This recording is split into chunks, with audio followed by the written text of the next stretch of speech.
Ed Rasmus, December 2008. Chapter 1. Battle. I couldn't help but feel the excitement. My 479th Fighter Group was the lead, out in front of the two bomber groups, and not tied to close escort or stuck at the back of a bomber stream hoping to sweep up the leftovers. Hub Zemke had gotten us where I knew we belonged, at the cutting edge. As the new flight commander, I was ready. I had 2 kills and wanted more. The weather was good, the sky was clear, we were at altitude and had gone into Zemke's fan formation, so we had a good chunk of the sky under our control. All we needed now was for Jerry to show up. There was no good reason why he wouldn't. Since D-Day, we had been taking the war to Hitler. It was payback time for the indiscriminate abuse he had rained on Britain. We were going deeper and deeper into Germany, and it felt good. With Zemke at the helm, the 479th was finally getting on the short list for the good missions from the 8th Air Force. Strafing trains and supply convoys was fine. Bombing the occasional bridge or supply area was necessary, but it was air combat that we wanted. Bombers drop bombs. Fighter pilots fight. It was simply the way it was meant to be. We hadn't expected any reaction over the North Sea, and we didn't see much going in over Holland. As the force turned southeastward, I edged Blue Flight out just a bit farther to the left. The flanks were the place to see the enemy first. With the 479th across the front of the bomber groups and the 434th spread to the left, my flight was the farthest left of the leaders.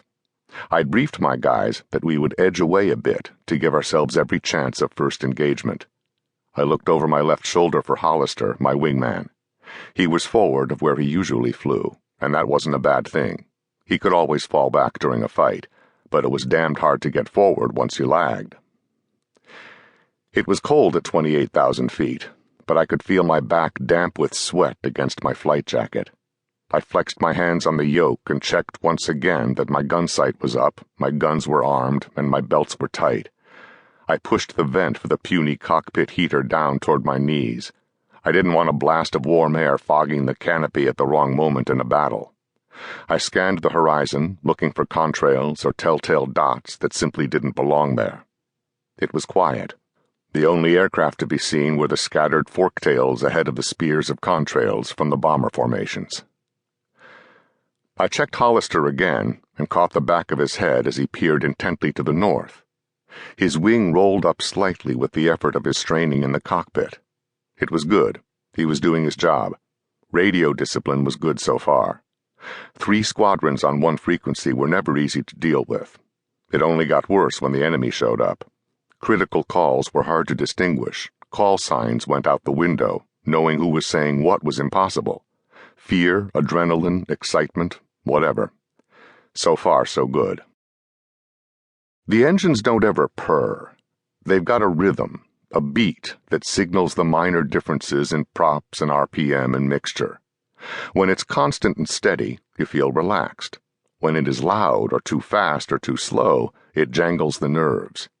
If it changes suddenly, it stabs you instantly into action. It screams that something needs attention right now. The single-engine guys don't know about that pulse, but in the Lightning, you live with it all the time. There's a continual tweaking, fiddling with the throttle quadrant, watching the gauges, adjusting the props to get just the right resonance between the pair. It's sort of like a team of high-stepping gaited horses staying on the right tempo. My left hand stays near the throttle quadrant, dancing a slow waltz between the power levers, while my ears tell me what is getting better or worse. My eyes stay on the horizon. There's always something that needs doing. The bomber guys have a committee to tell them what, when, and where.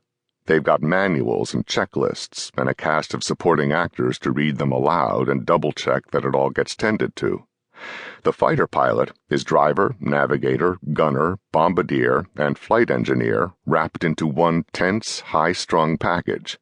If he's good, he covers it all. If he isn't, he misses some things. I've been pretty good so far. I haven't missed the major things, and the minor ones haven't killed me. If I'm doing it right, I'll keep getting better. If I'm not, I won't be able to worry about it. The radio crackles. Has someone